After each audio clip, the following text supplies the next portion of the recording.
18 के श्लोक नंबर 62 में भगवान स्वयं कह रहे हैं कि अर्जुन उस परमेश्वर की शरण में जा जिसकी कृपा से परम शांति व शाश्वत स्थान अर्थात सतलोक को प्राप्त होगा।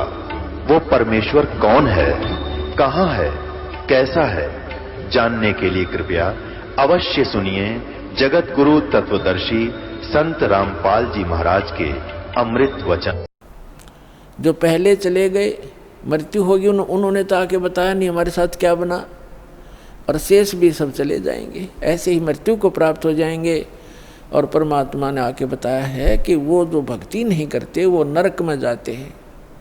सतगुरु नहीं मिलते, सच्चा संत नहीं मिलते, सतगुरु नहीं मिलते तो जाते नरक द्वार। जय सतगुरु मिलते नहीं जाते नरक द्वार।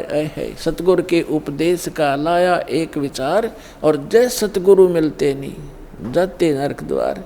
नरक द्वार में दूत सब करते खेचा ताण, उनसे कभू ना छूटता फिर फिरता चारों खान। चार खानी माने ये अंडरज, जेरज, उद्बुद, ये चार प्रकार से जो उत्पत्ति प्राणियों की होती है, ये 84 लाख प्रकार के प्राणियों का जो जीवन होते हैं, इनको चार खानी, चार विभागों में बांटा है, चार डिवीजन बनाई है इनकी। और चार खानी में भ्रमता कबू ना लगता पार, सो फेरा सब मिट गया मेरे सतगुरु के उपकार।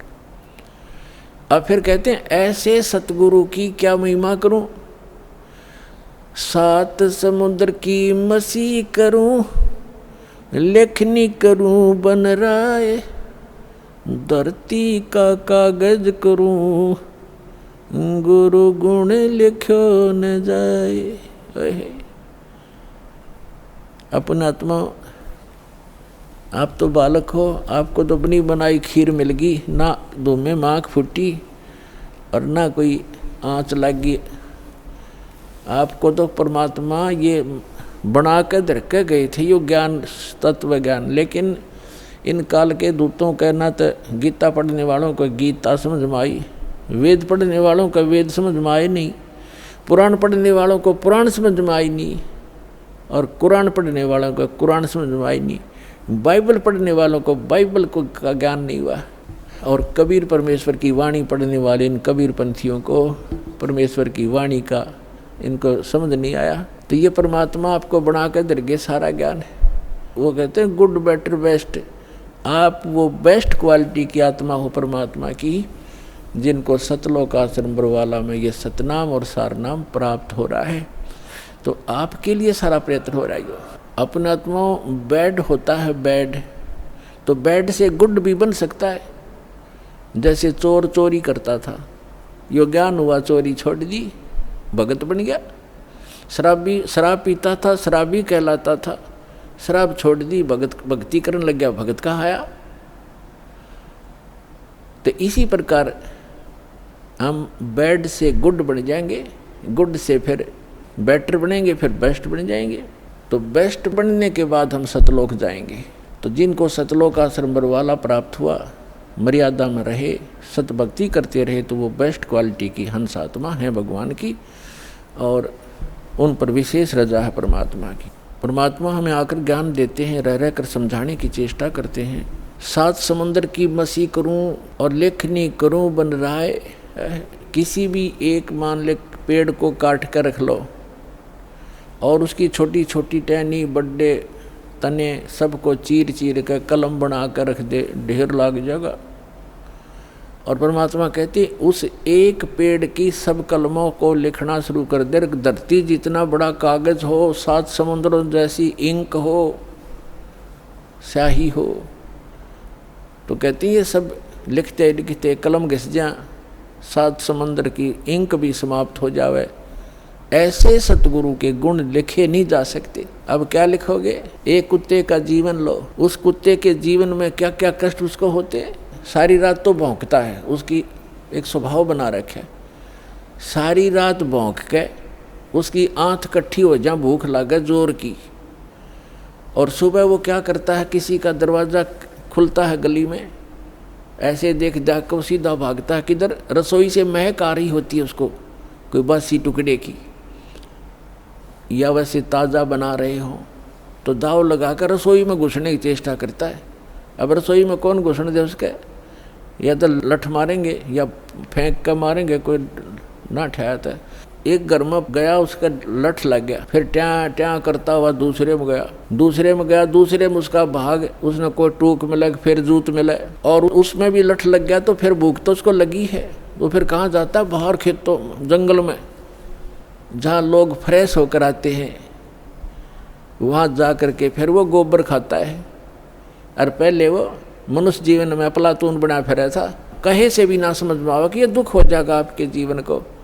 तो पुण्यात्मा सौभाग्य आपका, आपका बात समझ में आ गई कि जो संतों ने वचन बोले वो सारे साचे हैं और आपका कल्याण हो गया। तो इस प्रकार उन दुखों को याद करके और लिखा जाए। तब कहते हैं परमात्मा, सतगुरु के सजदा करूं ये कर्म छुटाए कोट, और जो ऐसे सतगुरु की निंदा करे फिर जम तोड़ेंगे ओठे। परमात्मा अपनी महिमा बताते हैं और अपने दास को जो वो भेजते हैं उसके बारे में बताना चाहते हैं कि सतगुरु के सजदा करूं, कुर्बान हो जाऊं उस संत के ऊपर जिसने कर्म छुटाए कोट, बीड़ी शराब मांस तम्बाकू भूकी सुल्फा गांजा भांग और ये चोरी जारी बुराई बकवास छुटवा दी, जो हम सने पड़े थे इन गंदों में, निर्मल किया और फिर सतनाम दिया। कहते हैं सतगुरु के सजदा करो ये कर्म छुटाए कोट, और ऐसे संत की जो निंदा करे कहते फिर जम तोड़ेंगे होठ। यम के दूत ऐसे मारेंगे, लठ होठों पर लगे चाहे सिर में लगे, वह आगा पीछा नहीं देखेंगे ऐसे व्यक्तियों के। तो यहाँ परमात्मा कहते हैं गुरु मानुष कर जानते, ऐसे संत को कहते हैं मानुष मत गिनना। वैसे तो पुण्यात्माओं भगवान तो भगवान ही होता है, और वो भगवान वो परमात्मा स्वयं भी आते हैं एज ए गुरु एक लीला करने के लिए। और जब वो स्वयं आए थे उसमें हम यही मार खा गए थे ना। 64 लाख से सोना एक गरीब आदमी का, एक झोपड़ी में बैठ के कपड़ा बुनने वाले व्यक्ति के 64 लाख सेस हो जाना, ये एक अजूबा है जैसे हमारी बुद्धि काम करती होता है। लेकिन उस समय परमात्मा जिसको भी नाम देते थे, आशीर्वाद देते थे, उनके दुख दूर हो जाते थे, भूत भाग जाते थे। कहते हैं सतगुरु जो चावै सो कर ही, 14 कोट दूत जम डर ही, ऊत भूत जम त्रास निवारे और चित्रगुप्त के कागज पाड़े। ये समर्थ कबीर भगवान है। ये आपके ऊत भूत किसी प्रकार का भी आपके ऊपर 3 ताप का दुख हो, प्रेत बाधा हो, पितृ बाधा है या कोई जिंद बाधा है। अब प्रधानमंत्री के सामने फिर चोर कैसे रुकेंगे, उसके साथ तो बहुत घने बॉडीगार्ड होते हैं। तो जो भक्ति ना करके शरीर छोड़ के वो भगवान के चोर हैं। जिन हर की चोरी करी और गए राम गुण भूल, ते बिदना बागुल किए रहे उर्द मुख चूल। तो ये परमात्मा ऊत भूत जमत्रास निवार है। यम के दूत भी निकट नहीं आ सकते। कहते सतगुर सरना आए के। और धर्मराज डर कैसा? धर्मराज कहते ये नौकर हैं यम के दूत जो आकर सताते हैं, चाहे प्रधानमंत्री हो, मृत्यु के बाद बक्कल तार देंगे, पकड़ के ले जाएंगे, टीटवी गले से पकड़ लेते हैं, बाजू पकड़ लेते हैं, घसीट कर ले जाते हैं। जिसके पास भक्ति धन नहीं उससे यम के दूत नहीं डरते। और समर्थ साथ नहीं है तो कबीर परमात्मा ये समर्थ भगवान है, अनंत कोट ब्रह्मांड के स्वामी हैं। तो यह बताते हैं सतगुरु की शरण में आकर फिर धर्मराज का भी डर नहीं, यम के दूत की तो बातें छोड़ो तुम। तो पुण्यात्मा उस झोपड़ी में बैठे व्यक्ति का और कपड़ा बुनने वाला और उसके 64 लाख से सो जाना, और हमारी समझ में नहीं आया कि ये भगवान है। गले नहीं उतरी कि यूँ भगवान हो सकता है। और भगवान सिंगाड़ा होया करे जिसका सींग शांग लग रहे हों या बंदूक बंदाख ले रखी हो। अरे जो दुख आप पर आपत्ति आई और दूर कर दी मालिक ने, और ऐसी भक्ति दी, आपका सारा सुख दे दिया। सब जो भी शरण में आए थे गिनती नहीं कर सकते इतने सुख दिए दाता ने। और लेकिन उन सिरफरों के बकाए हुए ये कह दिया करते न, यो तो वैसे सिद्ध पुरुष है, को सिद्धि साधी जानता है, ये भगवान थोड़ा ही हो सकता है। हम मान्य करते भगवान श्री राम और श्री कृष्ण, जिसके हाथ में तीर, सुदर्शन चक्र, और हनुमान जी के पास गदा, और माता लेरी 8 हाथों में हथियार, तो हम इसे ईशान भगवान मानना थे। यह बुद्धि पर पत्थर पड़ रहे थे, इसी कारण से हम फेल रहे। तो हम उसी समय इसलिए मार खा गए कि हमने भगवान को भगवान नहीं माना। तो परमात्मा एक वाणी लिख कर गए हैं कि गुरु गोविंद कर जानियो, रहियो शब्द समाए, मिले जब दंडवत बंदगी, नहीं पल पल ध्यान लगावे। गुरु जी को गोविंद कर मानना, भगवान मानकर उसके साथ व्यवहार करना, ट्रीट करना। गुरु गोविंद कर जानियो और चलियो आज्ञा माँ, मिले तो दंडवत बंदगी, नहीं तो पल पल ध्यान लगा। जब भी आपको मिले दंडवत प्रणाम करें और गुरु जी को परमात्मा मानना। वो खुद तो भगवान थे ही, लेकिन अब अपने दास को भेजा है परमात्मा ने, तो इसलिए कि आपका जो भाव है वो बना रहेगा। जैसे गणित के अंदर एक प्रश्न आता था ब्याज का, ऋण का, तो उसमें मूलधन ज्ञात करना होता था। मूलधन तो होता था वो करोड़ों और अरबों रुपए का। उस करोड़ों और अरबों रुपए के मूलधन को प्राप्त करने के लिए मानना पड़ता है, मान लीजिए मूलधन 100 रुपये। वो 100 रुपये मूलधन नहीं है, लेकिन वो सपोज करना पड़ेगा उस प्रॉब्लम को सोल्व करने के लिए। तो ये समझ लेना पुण्यात्माओं, परमात्मा की वाणी है कि गुरु गोविंद कर जानियो और रहियो आज्ञा माई, मिले तो दंडवत बंदगी, नहीं पल पल ध्यान लगाए। अब जैसे आप यहाँ से जाओगे शरीर छोड़ के, ये तो छूटेगा, आपको मालूम है सबको। हम चाहते तो नहीं है कभी मृत्यु हो, लेकिन या तो होगी वो मालिक के आधार पे है। अब तो आप भक्त हो गए, आपकी मृत्यु तो भगवान कबीर साहब के हाथ में है। आप कहोगे तब होगी, कई बार कह लोगे जब होगी। अब काल नहीं मार सकता आपको, अकाल मृत्यु नहीं मर सकते आप, अगर नियम ठीक रखोगे।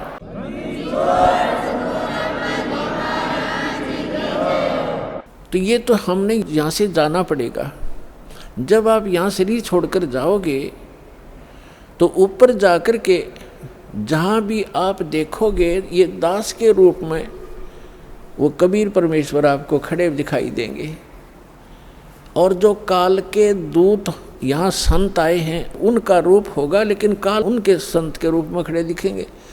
तो वहाँ जिस गुरु की वो शरण में है, तो वहाँ जाकर अपने गुरु जी के पास ही जाते हो, तो सीधे के अपने वो खड़े गुरु जी, तो अब उसके शेष सारे उस गुरु के पास, उसके शेष उस दूसरे गुरु के पास।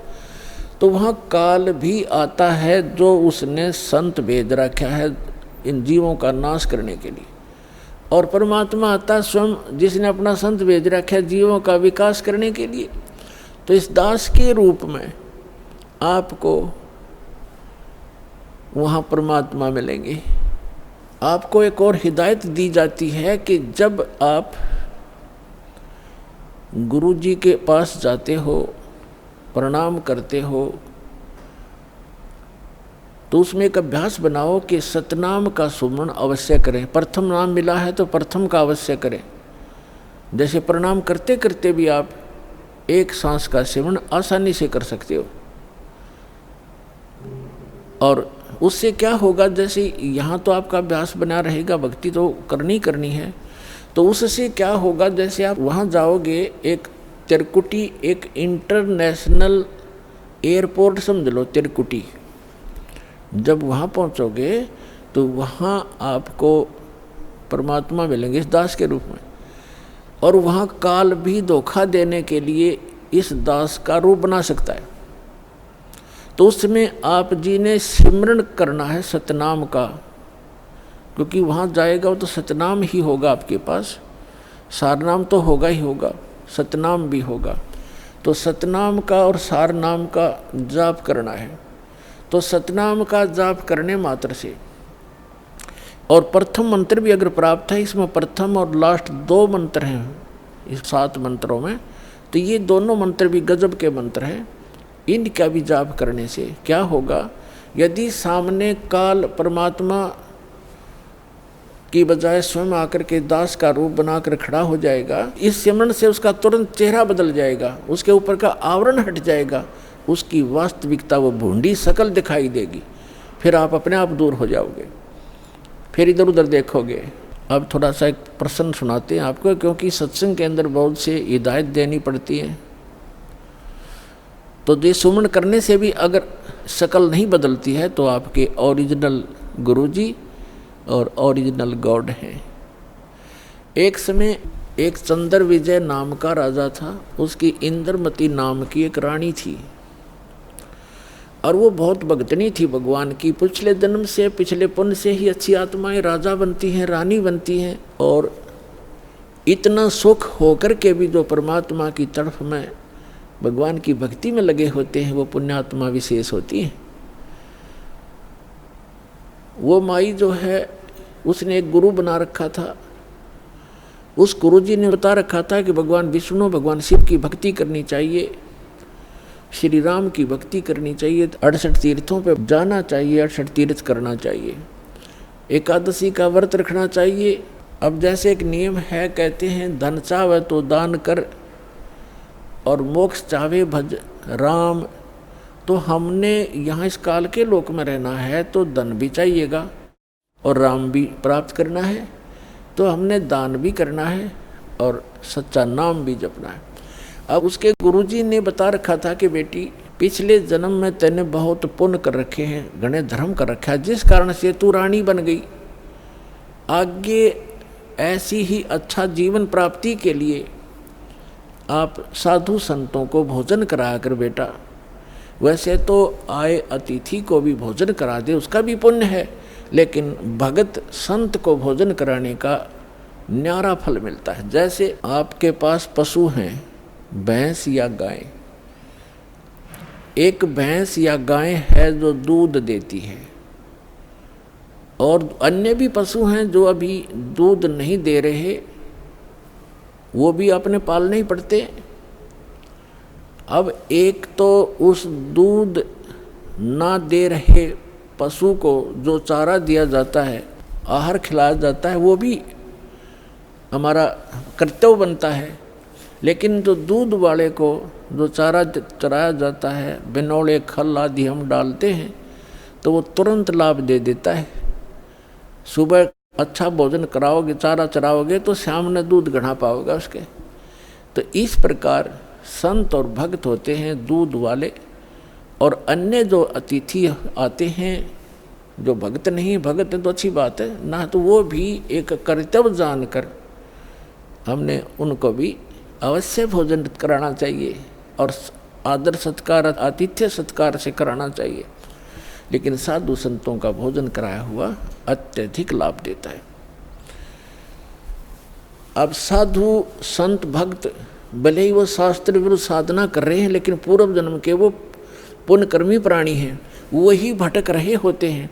कोई लाल पीले कपड़े पहनता है, कोई दाढ़ी बढ़ा लेता है, कोई मूंड मुड़ा लेता है, कोई तिलक लगाता है, जैसा भी उसको मार्गदर्शक मिल गया, क्योंकि उसको परमात्मा चाहिए, चाहे किसी भी भेख बनाने से मिल जाए, वो परमात्मा की तरफ तड़फ रहा है। ऐसे को व्यक्ति को भोजन कराने से विशेष लाभ होता है, क्योंकि अब तो साधना ठीक है नहीं, लेकिन पूर्व जन्म की कमाई उसकी है, और वो भक्त भगवान का विशेष प्यारा होता है। चाहे आज वो किसी की पूजा कर रहा है, लेकिन वो भगवान कबीर साहब का ही बच्चा है। तो इसलिए ये एक नियम है। इस नियम के आधार से उस संत ने अपनी शिष्या इंद्रमती से कहा था कि बेटा साधु संतों को भोजन कराने से अगले जन्म में भी तू रानी बन जाएगी। अब इनको ज्ञान इतना ही था कि रानी बन जा, रानी कितनी बार बनेगी, फिर गद्दी भी तो बनेगी वो एक दिन। वो समस्या इनका समझ में नहीं आ रही थी, अकिया भी पड़े गले में। ठीक है, जितना उनको ज्ञान था उस रानी को ज्ञान उसने दे रखा था। अब वो अपने गुरु जी के बताए मार्ग पर कति दृढ़ थी। अब क्योंकि वो ऐसी पुण्यात्माएं कबीर साहब के बच्चे हैं, परमात्मा कहते हैं दो जन मेरी शरण है, ताका हूँ मैं दास और गेल गेल लाग गया फिरूँ, साथ साथ फिरता रहता हूँ जब तक धरती आकाश।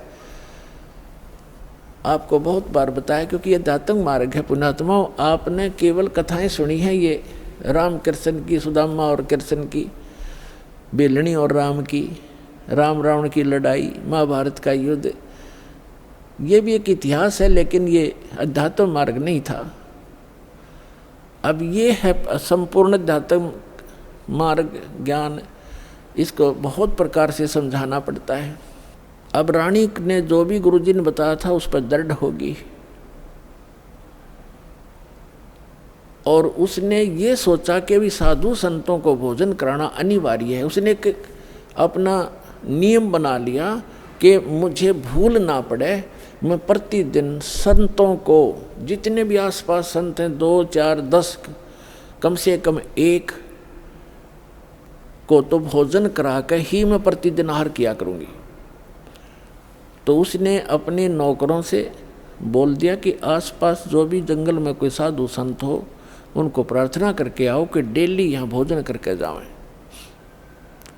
और जो यहाँ नहीं आ सकते उनको वहाँ पहुँचा कर आओ। अपने हाथों रोटी बनाती रानी होकर, चाहे 10 संत आते, चाहे 5 आते, चाहे 20 आते। तो ये सिलसिला शुरू था। एक बार क्या हुआ कि कुंभ के मेले का कोई ऐसा संस्कार हो गया।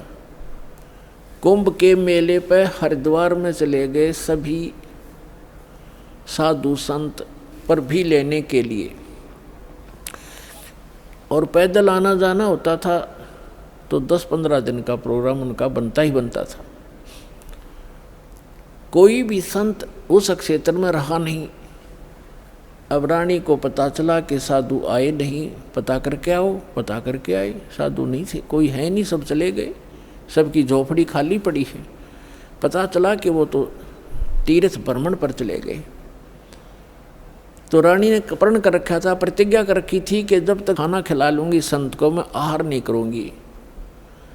1 दिन बीत गया, 2 दिन बीत गया, रानी थी भूखी गड़ी, रही नहीं थी। 3रे दिन तो वह कति आंखें बंद करने लगी, अब मरूंगी। उसके पति ने भी समझाई, तू क्यों अपना जीवन नाश करे, खा ले 2 रोटी। वो साधु हुआ, फिर जमा दिए कि बिजली गिर गई, पर ने बोली नहीं, मर जाएंगी पर मैं भोजन नहीं खाऊं। अब उस पर दुख देखा नहीं जाता, उस परम प्रताप है। द्वापर के अंदर परमात्मा करुणा में नाम से आए हुए थे, यही कबीर भगवान, वो समर्थ परमात्मा, अमर पुरुष। चारों युग में आते हैं परमात्मा। कहते हैं सतयुग में सत सुकृत कह टेरा, त्रेता नाम मुनिंद्र मेरा, द्वापर में करुणा में कहाया, और कलियुग नाम कबीर धराया। चारों युग में आया हूँ मैं, परमात्मा कहा करते। तो द्वापर में वो करुणा में नाम से आए हुए थे। अब उसने देखा या मरेगी बोली भगतनी, एक साधु रूप बना के परमात्मा वहाँ दूर सी आते दिखाई दिए, राजा के महल की तरफ ही। रानी ने कहा अपनी नौकरानी से कि बांदी है दासी, यदि तू अपनी रानी का जीवन चाहती है तो देख ले कोई साधु संत तुझे दिखाई दे जा, नहीं तो आज शाम तक तेरी रानी प्राण छोड़ देगी। अब वो दासी दुखी होकर के ऊपर चढ़ गई महल की अटारी पर, और वो कहाँ देखा बेचारी। उसने क्या देखा कि सामने एक संत रूप में, सफ़ेद कपड़े, दाढ़ी बड़ी हुई, सिर पे छोटे छोटे बाल हैं, आ रहा है एक सिंपल साधु, गले में माला टांग रखी। दाता ने थोड़ा ईसा दिखाया कि जानो महात्मा सा भी जच्चे ना, तो हम महात्मा उनको मानते हैं जिनकी दाढ़ी बढ़ रही हो, लंबे लंबे बाल हों, तिलक ला रखा हो, 5-4 माला डाल रखी हो, बिंदी बैंदी टिक्की ला रखी हो। तो परमात्मा ने इसीलिए वो थोड़ा सा वेशभूषा सी बना रखी थी। वो नौकरानी स्पीड तक नीचे आई और रानी से कहा कि एक महात्मा सा नजर आवा है, कपड़े तो लाल हैं नहीं पर शकल साधु जैसी लगती है, कहो तो लाऊं बुला के, अकेला बहन ले आ जैसा भी हो। अब वो नीचे गए, इतने परमात्मा भी महल के निकट से आ गए। नौकरानी ने प्रणाम किया और कहा महाराज आपको हमारी रानी याद कर रही है। परमात्मा ने पूछा आप कौन हो? कि मैं नौकरानी हूँ। तो परमात्मा ने कहा, बेटा रानी को यदि गरज है संत की तो यहीं आ जा गली में। हम किसी के घर नहीं जाया करते, और हम घर जाऊँ और उसका पति कह दे तू आया किस लिए यहाँ, उसने गरज है तो यहाँ आ जाएगी। उसने जाके बता दिया कि साधु ऐसे ऐसे कह रहा, तो उसका और पक्की जच गई कि 1 नंबर का महात्मा है। नहीं तो नो कोई कह देगा अपने रानी बुलावा, ये तो नो बाछड़ी की तरह भाग गया आकर बच्चे की तरह, पैसे के लालच में अच्छा हलवा मिल जाएगा, और वो उड़े डट गए। अगर रानी को गरज है तो यहाँ आ जाएगी बेबे। रानी ने कहा, मेरा पकड़ हाथ मुझे सहारा दे, नौकरानी ले चल मुझे ऐसे महापुरुष के दर्शन करा दे, मर जाऊंगी तो भी अच्छा ऐसे संत के दर्शन करके। ऐसा दर्द आदमी आज पहली बार सुन रहा हूँ। तो रानी को ये कहने वाला कि यहाँ आ जाएगी जब गरज पड़े तो, क्योंकि पिछले संस्कार से ऐसे भाव उत्पन्न हुआ करते हैं साधु भक्तों में। तो रानी ने जाकर देखा वो मालिक का चेहरा, विश्व में सबसे न्यारे सुंदर थे कबीर भगवान, जितनी बार भी आए हैं वह, और चरणों में मत्था टेका और कहा, महाराज आप भोजन कीजिए, आहार कीजिए। परमात्मा बोले, चल बेटा आहार कर लेते हैं। बैठ के जाकर एक आसन लगा दिया। रानी ने दुखी सुखी होकर नौकरानी के सहयोग से स्वयं भोजन बनाया और कहा, महाराज जी भोजन पाओ। तो परमात्मा ने कहा, बेटा आप इतना कोई रोग है आपको क्या, इतनी अक्सीन कैसे होगी। तो उसने सारी कहानी बताई कि मैं प्रतिदिन एक साधु को भोजन करा के भोजन करती थी, संत रहे नहीं क्योंकि वो कुंभ के मेले में स्नान के लिए चले गए। आज 3रा दिन आ गया महाराज जी, आप ना आते तो आज मैं मर जाती।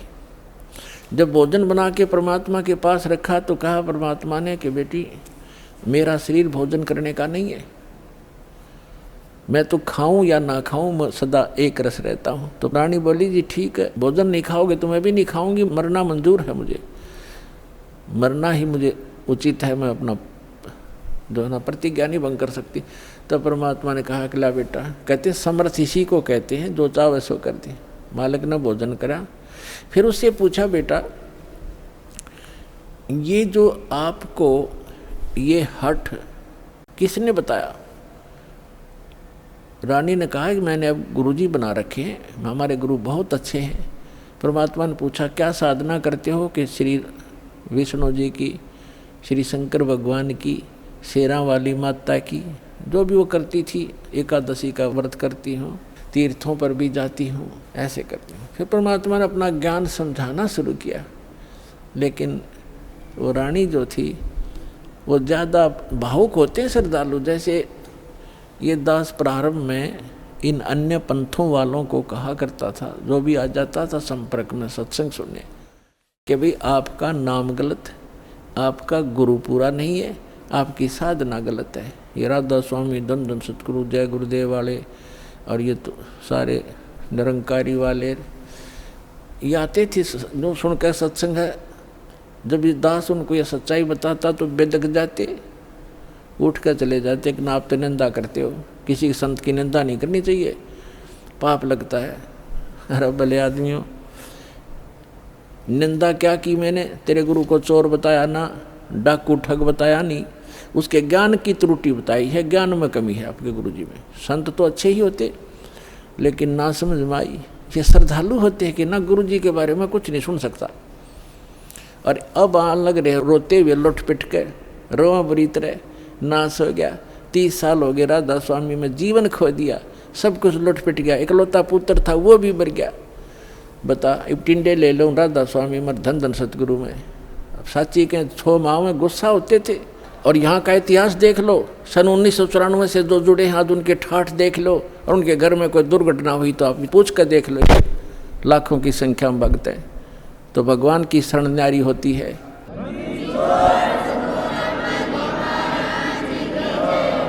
एक भगत से उसके सुख पूछने लग जाना, आपका दिमाग फेल हो जाएगा और उसके मुंह का थूक सूख जाएगा, पर गुण भगवान के वो बताने से बंद नहीं होगा आपको, जिसने 5-4 वर्ष से भी नाम ले रखा है। ये समर्थ है, पूर्ण परमात्मा है, इसलिए दास ये रे हो रहा आपके लिए कि किसी प्रकार आपके समझ में आ जा कबीर इज गॉड। दास का काम पूरा हो, फिर तापा डूंडा पाट जाएगा, पर विश्व में एक ही रस हो जाएगा कुछ दिनों में। तो रानी क्या कह रही है परमात्मा ने बताना शुरू किया, बेटा आप विष्णु की पूजा करती हो, विष्णु जी की, कहाँ जाओगे? बता आपके गुरु ने। जी स्वर्ग में जाऊंगी। स्वर्ग में कितने दिन रहोगे? अब सत्संग सुनकर थोड़ा बहुत ज्ञान हो ही जाता है। कहती है जी वो तो जितना धर्म होंगे मेरे पुण्य होंगे उतने दिन वहाँ रहूँगी, फिर कहाँ जाएगी? पता नहीं, वह मैं बताऊँ कहाँ जाएगी, तो गधी बनेगी फिर अगले दिन में। अब यह बात उसका उत्तर नहीं गला। परमात्मा ने बताया जो साधना आप कर रही हो, पुण्य कर रहे हो, दान कर रहे हो, ठीक है, रानी भी बन जाएगी और स्वर्ग भी चली जाएगी, फिर पशु योनि में भी कंपलसरी जाएगी। और ये आपके विष्णु जी भी नासवान, आपके शंकर जी भी नासवान, आपके ब्रह्मा जी भी नासवान। तो कहते हैं थर पकड़ थर होई, अमर की साधना करने से अमर पुरुष की तो अमर हो सकते हो। तुम नासवानों की भक्ति करके और सथाई होने की कुछ चेष्टा करते हो। अब वो रानी कहने लगी, मुंह बना लिया रानी ने, इंदुमती ने, कि महाराज जी ये संत है ना, ये एक दूसरे की निंदा कराया करें, और मेरे गुरु जी के बारे में देखो आप कुछ ना कहियो, जो मेरे लिए तो भगवान है। परमात्मा बोले, बेटा अगर गधे ने कोई गाय को है और गधी को कोई ये बताओ ये गधी है गाय नहीं है बेटी, और वो नौकर मेरी गाय को गधी क्यों बताता है, तो दुख नहीं मान्या करते। उसकी जांच करे सचमुच क्यों कहा इसने ऐसी कड़वी बात, लेकिन वो नहीं मानी। अपने आत्माओं अपने बच्चों तक पहुंचने के लिए परमात्मा ने कितना प्रयत्न करना पड़ता है, इन काल के दूतों ने ऐसा उलझा दिया। अब परमात्मा ने बहुत कोशिश की कि बेटा मैं तेरे हित की बात कह रहा हूँ, मैं तेरे गुरु जी को चोर नहीं कहता, गुंडा डाकू नहीं कहता, उनको ज्ञान नहीं है। वो विष्णु जी को समर्थ शक्ति बताते हैं, विष्णु जी खुद नासवान है, तो आपकी रक्षा कैसे करेगा वो? शिव जी को आप भगवान मानते हो। परमात्मा ने बताया कि जिस समय भस्मागिरी नाम का एक संत भगवान तेरे शंकर जी के सामने ऊपर ने पैर नीचे ने सिर करके 12 वर्ष तपस्या की। आपने पढ़ा होगा पुराण में, कहाँ जी पढ़ रखा है, सुना है, पढ़ा भी है। और जब भस्मकंडा शिव से मांग लिया और भगवान शिव को मारने की चेष्टा करने लगा वो भस्मासुर, तो भगवान शिव जी ने क्या किया, भाग्य थे ना वो, तो वो अविनाशी हैं, जिनको तो अविनाशी मान रही, उनसे तू रक्षा की बाट देखे, सुरक्षा वो आप सुरक्षित नहीं। अब बात सारी साची, पर गुरु जी के बारे में सुनना कति पसंद नहीं, वो पिछला रंग चढ़ रहा कसूता। तब परमात्मा ने कहा, बेटा मान से मत मान। देखो मैं वैसे अपने आप को भगवान कहें तो कोई ना कतिये ना मानने जनता। परमात्मा ने कहा कि जिस भगवान की मैं भक्ति बताता हूँ वो अजरो अमर है, उसकी भक्ति करने से आपकी आयु भी बढ़ जाएगी, जो मंत्र मैं दूंगा, और जो मंत्र आप जाप करते हो इससे आपकी उम्र ना बढ़ सकती ना घट सकती, और हम जो मंत्र देंगे उससे आपकी जितनी आयु आप चाहोगे वो बढ़ जाएगी। तो वो फिर भी ये कहती है जी इस तरह की बातें तो ये संत आपस में खूब जानते हैं, मुझे तो अपना गुरु बिल्कुल मेरे हृदय में समा रहे हैं। तो परमात्मा ने कहा, ठीक है बेटा, साच कहूँ जग माने नहीं और झूठ कही ना जाई हो, और ब्रह्मा विष्णु शिव जी दुखिया जिन ये राह चलाई हो। तो परमात्मा ने कहा कि ठीक है बेटी, मैं चला, मान चाहे मत मान, मेरा फर्ज था तेरे को सच्ची बात बताने का। और आज से तीसरे दिन तुझे सर्प डसेगा, तीसरे दिन तेरी सर्प के डसने से मृत्यु होगी। ना तेरा गुरु बचा सकेगा, ना तेरा विष्णु, ना तेरा शंकर जी बचा सकेंगे, और ना तेरा भक्ति यो मंत्र बचा सकेगा। और न्यू कह के महाराज जी उठन लगे, चरना पड़ गई। अब मौत दिखे है ना, जब जच्चा है कहाँ ही बूढ़ी बन गया दे। साधु संत झूठ नहीं बोला करते। चरणों में गिर गई और कहने लगी, महाराज सचमुच। परमात्मा बोले, तीसरे दिन आगे तेरी शेष आयु नहीं है और 83 लाख योनियों में जाएगी तू। फिर बोली, महाराज जी फिर क्या करूं मैं? मैं मंत्र दूंगा बेटा, मंत्र जाप करिए और उस गुरु जी से बात भी मत करिए, जो दुश्मन है तेरा। देश तो ते सारा मर जा पर अपना नंबर ना हो, इतना कोई दिक्कत नहीं। जब अपना नंबर आता दिखा ना, जब की बंध है जीव की, तब सारी मान ली। ठीक जी जैसे आप कहोगे न्यू कर लूँगी। और मन में न्यू सोच रही कि देखूंगी तीसरे दिन क्या होगा। दीक्षा ले ली और गुरुजी ने बताया कि बेटा तीसरे दिन काल आवेगा और मेरे रूप में आवेगा और एक ध्यान रखना, जो मैंने आपको मंत्र दिया प्रथम, जब वो निकट आवे तो पहले आप इस मंत्र का जाप करके और फिर प्रणाम करना। इस मंत्र का जाप करना, वैसे तो प्रणाम नहीं करना पहले। देखो उस समय उन्होंने विशेष हिदायत इसलिए दी थी, आगे के लिए फिर परमात्मा ने बताया था, वैसे संत आवे पहले दंडवत करे और फिर उनसे कुशल मंगल पूछे। लेकिन उस दिन परमात्मा ने विशेष हिदायत दी थी, क्योंकि उसका अभ्यास नहीं था लड़की का, इसलिए कहा कि जब मैं आऊँ यानी मेरे रूप में काल आवेगा और तू भावुक होकर के बगैर मंत्र जाप किए चरण मत छूना, पहले मंत्र जाप करना और फिर चरण छूना। अब रानी ने किसी को बताया नहीं, ने सोचा क्या पता सच्ची है कि झूठी है। ठीक अगले दिन के 1 बजे के आसपास परमात्मा के रूप में काल गया, करुणामय के रूप में, और कहा इंद्रमती कहाँ है बेटा। अब इंद्रमती ने देखा गुरुजी आ गए, लेकिन वह बात उसके हृदय में गड़ रही थी। गुरुजी ने ये भी बात कही थी, तो उन्होंने प्रथम मंत्र सिमरण कर दिया। वो सारा जो कंप्लीट कोर्स यही है, वो जो आपको दे रखा, उसके प्रथम मंत्र के प्रथम नाम से ही एकदम उसका स्वरूप बदल गया, और ऐसी विकराल चेहरा, लंबे दांत और मोटी मोटी आंख, बेहुद्दी सी विकराल सी शरीर दिखाई दिया। तब उस काल ने देखा कि तेरा तो इसने आवरण उतार दिया। न बोला अब तब बचगी तू, तेरे पास मंत्र जबरदस्त है, तुझे फिर देखूंगा। अब रानी का जान बची लाखों पाए और गुरु जी के 100 शुक्र मनाए। अपने नौकरों को बताती है, काल आया था, आज मेरी मृत्यु होनी थी, मैंने जो गुरुजी बनाए हैं ने मेरी उम्र बढ़ा दी। अब ना तो राजा को बताई, उसके दरबार में जाके राजा ने बोला तू पड़ी रह, काल आ जाता तुमने छोड़ जाता, ये तुमने ऐसे कहती रहती हो, कोई कुछ कह दे उसकी बातों में आ जाती है। तो उसके साची भी तेरी बेचारी के साथ वो राजा की के माने वो आ गई वापस, शुक्र मनाया रख आगी तो तेरी टल गई मृत्यु, छाटते आके लेट गई। भगवान हे परमात्मा दया करिए, आपने इसी गुरु मिला, ऐसा मंत्र दिया और मेरा जीवन रक्षा होगी।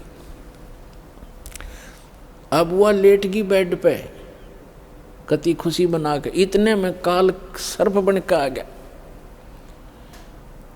सर्प बन के आया और रानी के डस दिया, डसते उसकी आँख खुली और फिर वो ऐसे ऐसे जाता दिखा, उसने शोर बचाया, भागियो, डस ली, सर्प ने डस ली, सर्प ने डस ली।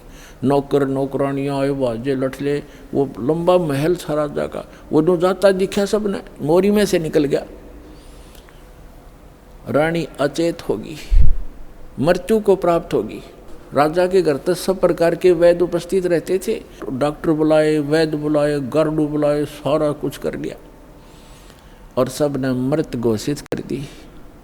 तब परमात्मा आ गए तो नौकर नौकरानियाँ कहने लगी, जिन देखे थे भगवान उस दिन, वो नौकरानियाँ कहने लगी महाराज जी आपकी शिष्या को सर्प ने डस दिया, तब सर्प से मृत्यु होगी, हाहाकार मच गई। तो परमात्मा ने एक बहाना सा करा, मंत्र शब्द बुझाया और कहा उठ बेटी, 1 सेकंड में रानी खड़ी होगी। बोलो सतगुरुदेव।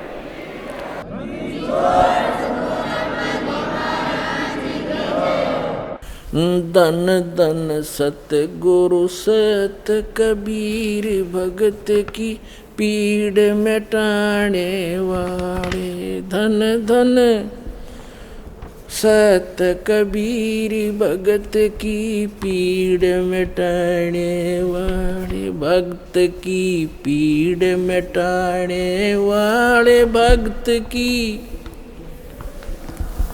वाले। धन धन सतगुरु सत कबीर, भक्त की रहे नल नील यतन कर हार, तब सतगुरु से करी पुकार। रहे नल नील यतन कर हार, तब सतगुरु से करी पुकार। जा सतरेखा लखी अपार, सिंधु पे सिला तैराने वाले। जा सतरे खाल की अपार सिंधूप सलाते रहने वाले धन धन सतगुरु सत कबीर भक्त की पीड़ मिटाने वाले भक्त की पीड़ मिटाने वाले भक्त की धन धन सतगुरु सत कबीर भक्त की डसी सर्प ने जब जा पुकारी इंद्रमती अकुलाए डसी सर्प ने जब जा पुकारी इंद्रमती अकुलाए आपने तुरंत करी सहाय बेरूली मंत्र सुनाने वाले आपने तुरंत करी सहाय बेरूली मंत्र सुनाने वाले धन धन सतगुरु सत कबीर भक्त की पीड़ मिटाने वाले भक्त की पीर मिटाने वाले धन धन सतगुरु सत कबीर भक्त की दामोदर सेठ के होठ अकाज अर्ज करी डूबता देख जहाज दामोदर सेठ के होठ अकाज अर्ज करी डूबता देख जहाज लाज मेरी रखियो गरीब नवाज समुद्र से पार लंगाने वाले लाज मेरी रखियो गरीब नवाज समुद्र से पार लंगाने वाले धन धन सतगुरु सत कबीर भक्त की भक्त की पीड़ मिटाने वाले भक्त की पीर मिटाने वाले धन धन सतगुरु सत कबीर कह कर जोर दीन धर्मदास दरस दे पूर्ण करियो आस कह कर जोड़ दीन धर्मदास दरस दे पूर्ण करियो आस मेटियो जन्म मरण की तरास वो सत्य पद प्राप्त कराने वाले मेटियो जन्म मरण की तरास वो सत्य पद प्राप्त कराने वाले धन धन सतगुरु सत कबीर भक्त की पीड़ मिटाने वाले भक्त की पीड़ मिटाने वाले भक्त की पीड़ मिटाने वाले धन धन सतगुरु सत कबीर भक्त की भक्त की पीड़ मिटाने वाले भक्त की पीड़ मिटाने वाले धन धन सतगुरु कबीर भक्त की कह कर जोड़ दीन धर्मदास दरस दे पूर्ण करियो आस कह कर जोड़ दीन धर्मदास दरस दे पूर्ण करियो आस मेटियो हो जन्म मरण की तरास सत्य पद प्राप्त कराने वाले धन धन सतगुरु सत कबीर भक्त की पीड़ मिटाने वाले डसी सर्प ने जब जाए पुकारी इंद्रमती अकुलाए आपने तुरंत करी सहाय बिरहुली मंत्र सुनाने वाले परमात्मा ने लीला की। रानी ने पूछा महाराज ये कौन सा मंत्र था? परमात्मा ने कहा बेटा बिरहुली मंत्र है। बिरहुली मंत्र क्या कि राम नाम जप बिरहुली है, गुरु की शरण में रह बिरहुली। वो तो एक बहाना बनाया था कि इस बालक को बढ़ा दूं, लेकिन वो तो समझ सकती है मंत्र की क्या आवश्यकता उसको। अब रानी की खुशी का ठिकाना नहीं रहा और राजा का भी दचगी, गारडू भी फेल, वैद्य भी फेल, इतना जरूर मान लिया संत ठीक है, लेकिन राजा की बुद्धि 7वें आसमान पर होती है। पुण्यकर्मी प्राणी होते हुए भी वो दुर्भागी होता है। जो भक्ति नहीं करता। और रानी होते हुए या राजा होते हुए जो भक्ति करते हैं, सत साधना करते हैं, चाहे कैसे भी कर रहा है, परमात्मा कहते हैं चाहे कोई भक्ति करे कपट की और उसको भी अपनाऊं और श्याम दाम दंड भेद से ती फिर सिद्ध मार्ग लाऊं। अब देखो परमात्मा काल को आने भी नहीं देता, इसलिए आने दिया रानी का जच्चा ना हो। या बात संत जो साची कह गया, परमात्मा समझ रहे थे कि या फिर छोड़ दे हो गुरु, दूसरा गुरु आते ही उसके भी चरण छुआ और उसकी भी आरती तारो। और पुण्यात्मा गुरु को तजे भजे जो आना, अर्ता पशुआ को फोकट ज्ञाना। परम संत ने छोड़कर फिर वो नकलियाँ फिर भी आस्था जिसकी है तो वो फोकट ज्ञान श्रद्धा नहीं बनी उसकी। जैसे पति भरता पति से राती आन पुरुष नहीं भावे और बस है पीहर में सुरत प्रीतम में ऐसे ध्यान लगा। क्योंकि पहले तो आपके पास कोई पैमाना ही नहीं था मापन का, जांच करने का कोई ऐसा वस्तु नहीं थी, विकल्प नहीं था। अब दास आपको पहले संत को जांचने के पैमाने देता है कि इसे नाप के देख लियो जिसके पास ये ज्ञान है कि नहीं। जैसे धर्मदास जी भी पहले ऐसी दूसरी साधनाएं करता था। जब परमात्मा ने उसको सच्चा ज्ञान सुना, वो फिर भी बुद्धि भ्रष्ट हो गई थी बीच में, तो फिर परमात्मा मिले नहीं थे। तो उसने सोचा साधु संत के रूप में मिले थे, कोई भी संत मिलता धर्मदास उसके पास जाता और जाती कहता महाराज जी ठीक सो, कहाँ आजा बच्चा ठीक है। तो उसने पूछा जी वो क्या प्रश्न करता था कि ब्रह्मा विष्णु महेश के माता पिता कौन है। तो वो कहता था अरे ये तो अजरो अमर है, सर्वेश्वर है, ये कहाँ से बात उठा लिया। तो तभी उठकर चल पड़ता था कि ना ये संत नहीं है। तो उसके पास एक पैमाना था उनको जांचने का। और जब उसने परमात्मा मिले दोबारा, फिर वो तो पूरा काम उनका होना ही था। तो पहले तो आपके पास कोई ऐसा था नहीं मेजरमेंट टेप जिससे आप उसको नाप सकते थे, तोल सकते थे, जांच सकते थे। और जब पूर्ण संत मिल जाए फिर भी वो निवासता है, वो तो जीवन नाशक है आपके। हाँ, उनको समझाने की चेष्टा करो गुरुजी। पहले जो गुरुजी थे कि भक्त महाराज जी आदर से बोलो, आप गलत दिशा पर जा रहे हो, इन प्रश्नों का उत्तर तो आप दो, और नहीं ताजा मेरे साथ अपना नाम लो, कल्याण कराओ। इतना यारी है उनके साथ, उससे आगे दोस्ती मत रखना। परमात्मा इस काल को नहीं आने देते किसी रूप में, उस घर में झांक भी नहीं सकता काल। तो दाता ने इसलिए छोड़ा था कि वो अपना कर लेगा काम। इस बेटी का भी यकीन हो जाएगा, नया जीवन फिर नाश कर देगी, बीच में डूब देगी सारी कहानी ने। तो उसके बाद ऐसा दृढ़ विश्वास हुआ उस लड़की के, और परमात्मा बिना कुछ भी दिखाई नहीं दे। ना वो राजा मना करे फिर, इसका तो जीवन दान मिल गया मेरी रानी का इस संत से। परमात्मा आते जाते रहे घर पे, ज्ञान सुनाते, भोजन करके उसको उद्धार करते, उसका धर्म बनवाते।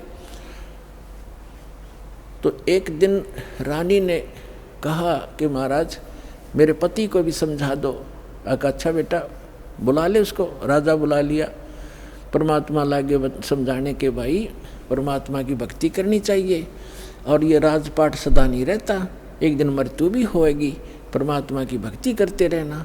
तो राजा क्या कहता है, महाराज जी देखो मैंने तो पार्टी अटेंड करनी पड़ती है, क्यों गुटी छुट्टी लानी पड़ती है, और मेरे पास समय नहीं है। लेकिन मैं आपकी चेली न मना नहीं करता, कितना या दान करो और कितना सत्संग करवा लो, मेरे बस की बात नहीं है भक्ति करना। परमात्मा ने समझा देखो राज भी करो भक्ति भी करो। भक्ति में क्या लगता है, आप पार्टियों में जाते हो, शराब मत पियो।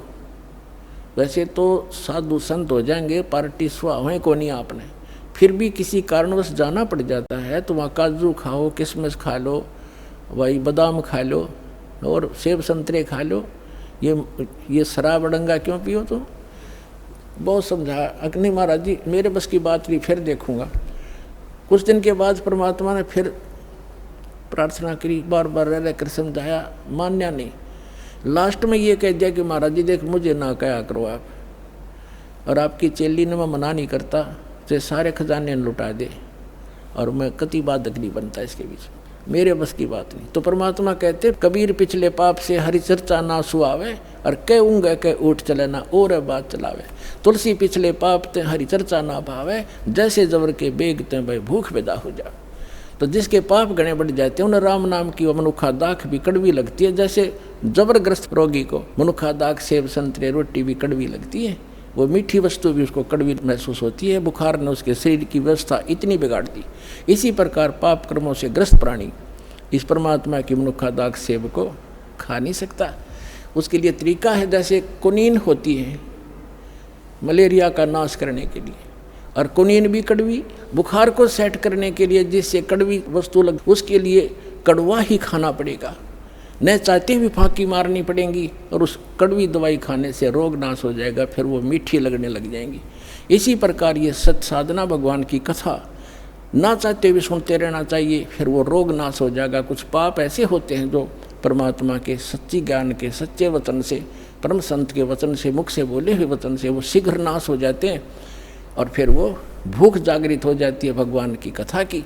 ऐसे बहुत से व्यक्ति हैं शुरू में वो सुनते भी नहीं थे, अब आज 500 किलोमीटर से चलकर और 10वें दिन यहाँ आ जाते हैं। अब उनका पाप कर्म का बुखार उतर गया।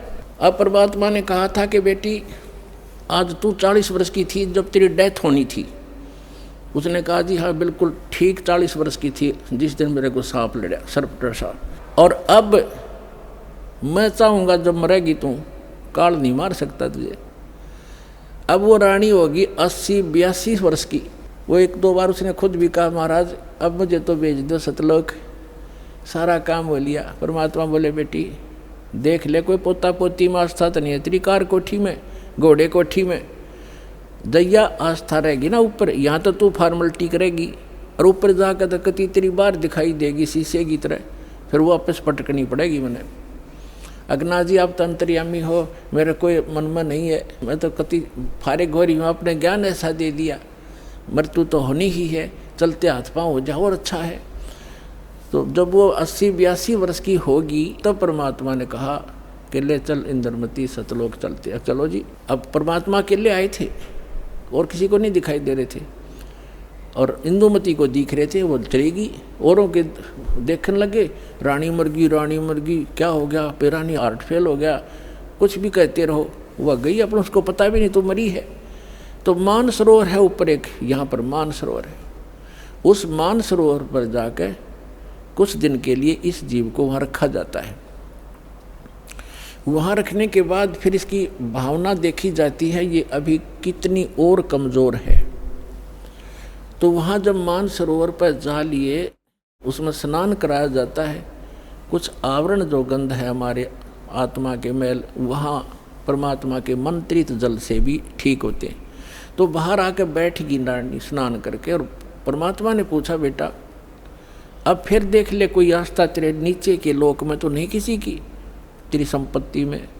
तो उसके मन में एक बात खटकेगी कि हे महाराज आपके ज्ञान से मुझे तो बहुत कुछ जानकारी होगी, लेकिन संसार की दृष्टि में जो मेरा पति है, अब तो मुझे अपने ओरिजिनल पति का पता लग गया,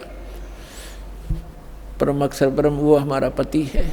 लेकिन शरीर का जो पति है वो बहुत बड़ी आदमी था, लेकिन उसकी नालायकी है मालिक, उसने भजन नहीं किया। लेकिन आज जो मुझे उपलब्धि हुई है उसमें उसका बहुत बड़ा सहयोग है मेरे पति का, उसने मुझे मना नहीं किया। यदि वो मुझे मना करता तो पत्नी तो अपने पति के विवश होती हैं, वो आपको भी प्रवेश नहीं करने देता समर्थ था, और मुझे भी भक्ति से वंचित करा देता। उस देवता ने कोई बाधा नहीं करी। यदि उसका कोई क्रेडिट बना हो इस काम का तो मेरी प्रार्थना है भगवान उसको भी शरण में लेना। पुण्यात्मा परमात्मा जान गए कि यह भी कमजोरी है। जैसे कल बताया था, एक वृद्ध व्यक्ति डॉक्टर के पास चला गया, कमज़ोर सा होता ही है वृद्ध, मांस खत्म, अस्थि पिंजर शेष। डॉक्टर से कहने लगा डॉक्टर जी मेरी पिंडी भड़के हैं, पिंडियों में दर्द होता है, पिंडलियों में। डॉक्टर ने देख लिया अब दूर रहते हैं, कमज़ोर वीकनेस के कारण है कि कमज़ोरी है बाबा। फिर कहने लगा जी मेरी सांथल भी दर्द करती है। डॉक्टर बोला कमज़ोरी है बाबा। मेरे सिर में दर्द रहता है डॉक्टर जी। डॉक्टर बोला जी कमज़ोरी है। फिर बोला मैं खड़ा होता हूँ चक्कर सा आता है। डॉक्टर बोला कमज़ोरी है। वो वृद्ध गुस्सा हो गया, ने बोला तू डॉक्टर है गम चक्कर, एक के बाद जाना है कमज़ोरी कमज़ोरी, कुछ और भी बतावेगा। तो डॉक्टर बोला यह भी कमज़ोरी है। क्योंकि कमजोर आदमी ने गुस्सा आया करे, ये भी ड्यू टू कमजोरी है, वीकनेस है। तो पुण्यात्मा परमात्मा जानेंगे अज्ञा भी कमजोरी है, जो या बोल रही है आज उसके प्रति इसका लगाव शेष है या आप भी डूबेगी। तब कहा बेटा तू यहाँ रुक कुछ दिन। अब राजा 90 वर्ष का हो गया था, अट्टा कट्टा शरीर, अच्छे खावे खाजू लावे घुटी किसमस बादाम और लाल चेहरा। अब जो सोचा था 100-125 वर्ष तो जिया ही करें नो खूब।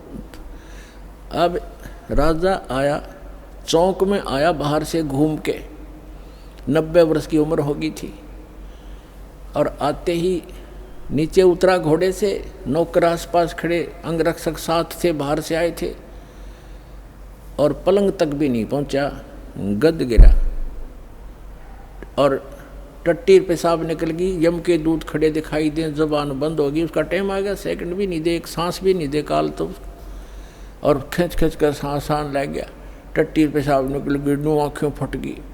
वैद्य बुद्धों ने अपनी सारी जंतर मंतर कर लिए, सारी दवाई दे दी, फिर वो समझ गए कि अब इसका अंत समय है। तब परमात्मा ने कहा कि देख बेटी उस प्लातून की क्या हालत हो रही है, देखो यम के दूत खड़े चारों तरफ और उसको कैसे डरा रहे हैं, उसकी जुबान बंद कर रखी है उन्होंने, अब ये बोल नहीं पा रहा, और धरती तोलता फिरे था, कहे कि नहीं मानने था। तब रानी बोली देख लो जी मैं क्या बताऊँ आपने, उसने मेरी मदद बहुत कर रखी है। परमात्मा समझ गए कहाँ या के कहना चाहे है, तो कहने लगा बेटी मैं जाता हूँ। तो परमात्मा आकर प्रकट हो गए वहाँ उनके चौक में। कबीर साहब के आते ही यम के दूत न्यो गए, एकदम गायब हो गए, राजा होश में आ गया, और उसने सामने परमात्मा खड़े दिखाई दिए, चरणों में पड़ गए, और वो यम के दूत आकाश में दिखे, वो नो देखकर कभी भगवान की तरफ देखे। परमात्मा बोले भाई आज तेरा एंड आ गया था चंद्र विजय, तेरा सांस शेष नहीं था। ने बोला जी सही बात है। तो परमात्मा बोले अब क्या चाहिए तुझे, अगर जी मैंने भक्ति दे दो, भक्ति दे दो, भक्ति करूँगा। तो अपने आत्मा अब आँख खुला आदमी की जब पक्की यकीन हो जाए कहाँ टिकट कटेगी, तब भगवान दिखाई देता है। कहते हैं दुख में सुमन सब करे, सुख में करे ना कोई, और जय सुख में सुमन कर ले दुख क्यों होए। तो परमात्मा बोले 2 साल दूंगा तेरे को, और 2 वर्ष में जो भक्ति कर लेगा तो ठीक से, ना तो फिर तेरी बिरान मिट्टी हो जाएगी। दे के बच्चों ने राजपाठ और बैठ गया माला लेके। 2 साल के अंदर सारी कसर काट ली। कहते हैं जीवन तो थोड़ा ही बला जब सत सुमरण हो, और लाख वर्ष का जीवन लिखित रहने को। तो इस प्रकार उन दोनों प्राणियों का मोक्ष किया उस कबीर भगवान ने। बोलो सतगुरुदेव की।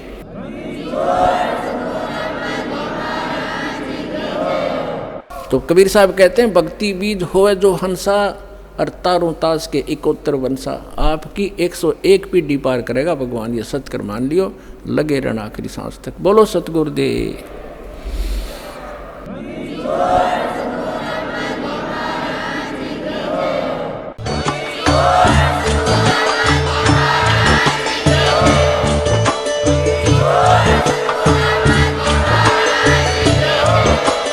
आप सुन रहे थे जगत गुरु तत्वदर्शी संत रामपाल जी महाराज जी के मंगल प्रवचन। अधिक जानकारी के लिए विजिट कीजिए हमारी वेबसाइट www.jagatgururampalji.org। संत रामपाल जी महाराज जी के शुभ आशीर्वाद से पूरे विश्व भर में 500 से भी ज्यादा नाम दीक्षा केंद्र हैं, जिन पर संत रामपाल जी महाराज जी द्वारा ऑनलाइन निःशुल्क नाम दीक्षा दी जा रही है। अपने नजदीकी नाम दीक्षा केंद्र का पता करने के लिए संपर्क करें 8222880541।